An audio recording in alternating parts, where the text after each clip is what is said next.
Ziegler. Inspiring true performance. A number of years ago, Laurie Majors, my executive assistant, got a phone call from a lady in Birmingham, Alabama. At the end of the conversation, she said, Zig, she said, I believe this woman thinks she's got an impossible problem, but I believe you can solve that problem with her in just a few minutes if you will spend that time with her. I said, well, Laurie, tell her to meet me backstage. I'll get there about 10 minutes early. My schedule was such that was about all I had. Well, I got there, and I was on backstage behind the curtain on one side. She spotted me from the other side, and as she walked across the stage, I had never seen as much anger in a human being in my life as I saw in her. She almost started crying when she saw me. She said, oh, I'm just so glad to see you. I got this horrible job. I hate it. I hate everything about it. I hate everybody down there. I mean, you're talking about negative nails. She was it. She said, can you help me? Now, understand, I've only got about 10 minutes. So I looked at her, and one thing I have learned, I don't do counseling, but I talk with a lot of people who do, in psychology, psychiatry, and the ministry. And they tell me that everybody who comes to you with a problem are not necessarily looking for a solution. I couldn't understand that for a long time. Why do they bring you a problem if they don't want to solve it? Well, I can tell you why. They want to tell you about it, you about it, you about it, you about it, and you about it. And if you foul up the deal and solve the problem, they can't tell you again, you again.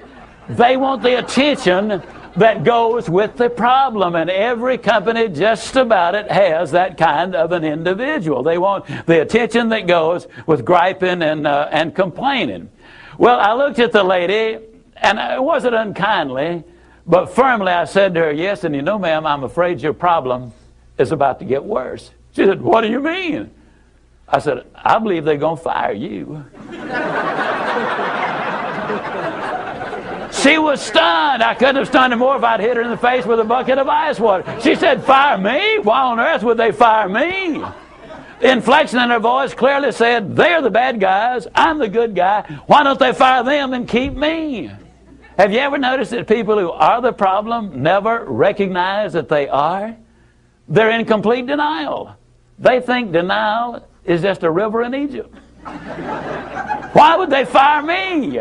I said, ma'am, I don't believe there's a company in America big enough to contain this much poison in one small spot.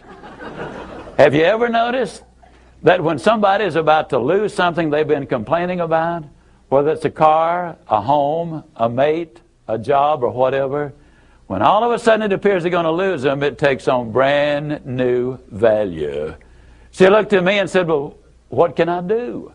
I said, do you really want to know? She said, yes, I do. That's the reason I came to see you. I came looking for help, but you sure haven't been any help so far. I said, well, ma'am, I've got an idea, and I will absolutely guarantee you it positively, definitely, absolutely will work if you will just do it. She said, I'll try anything within reason.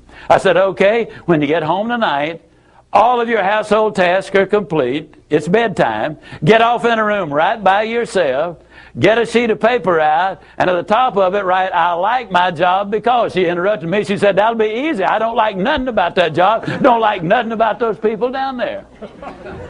And I said, well, just as a matter of curiosity, do you work there for benevolent reasons, or do they pay you for working there? She said, well, I got to confess, they pay me. And I said, and you don't like to be paid? Oh, she said, yes, I do. I said, okay, tell you what you do. Open your notebook right now. We'll start our list of the things you like about your job. They pay you for working there, and you do like it, don't you? She said, absolutely. But she just stood there. I said, no, open your notebook now, and we'll get busy on the list. She just stood there. I said, ma'am, let me tell you what my experience in life has been. I've discovered that in 100% of the cases, no exceptions, people who won't take step number one never take step number two. You see, she had come to me with an impossible dream. Her dream was that nice Mr. Ziegler was going to solve all of her problems, and she would live happily ever after. Well, folks, I got news for you. I can't solve her problems. I can't solve your problems. But I will give you some steps that I'll absolutely, definitely, and positively will work for you, as it worked eventually for her. I said, well, ma'am, let me tell you something. Unless you're willing to take step number one right now, it's been nice talking with you. She angrily opened her notebook. Before we got through, there were 22 things she liked about her job. Not only did they pay her for working there, they paid her above average. She had 3 weeks vacation with pay. She had a retirement program.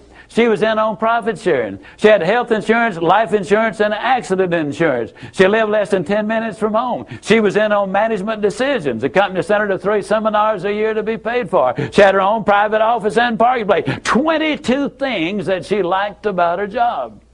Now I said, man, when you get home tonight, everything is finished. Get off in a room right by yourself. Close the doors, change one word from I like my job to I love my job. Get in front of that mirror, and folks, I cannot say this strongly enough, but I'm going to try. The eyes are the windows of the soul.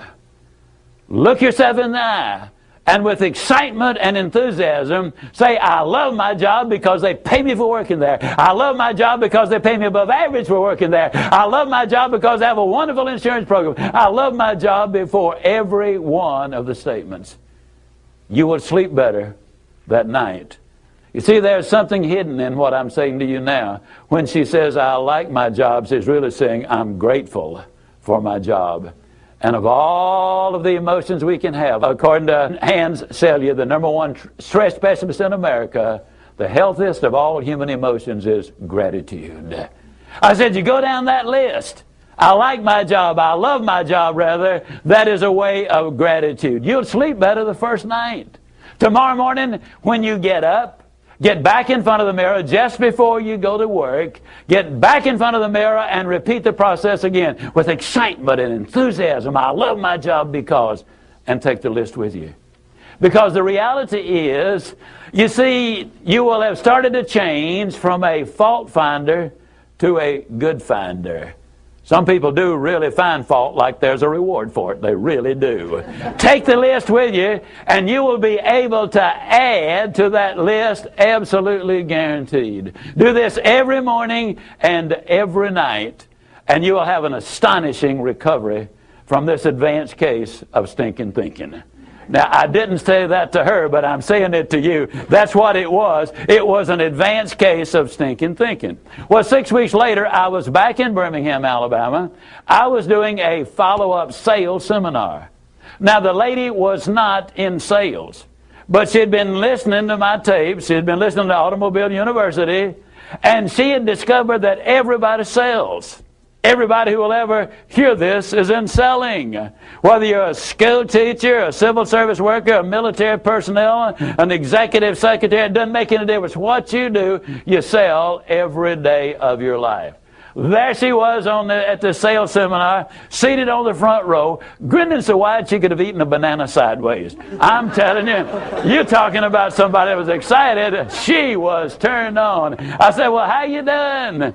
She grinned even more broadly and said, Mr. Ziegler, I'm doing wonderfully well, and thank you for asking. She said, you cannot believe how much those people down there have changed.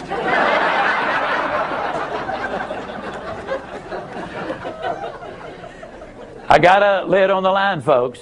You're not going to change anybody else till you change you. Everything really does begin with you. Now, you see, the unfortunate thing, this lady had been raised in a very negative environment. First, her parents had told her that she'd never amount to anything. They had said, you know, you're always late, you're always sloppy, why can't you be like your brother or your sister or whatever? When she got married, her husband had continued it, and so her self-talk had become completely negative.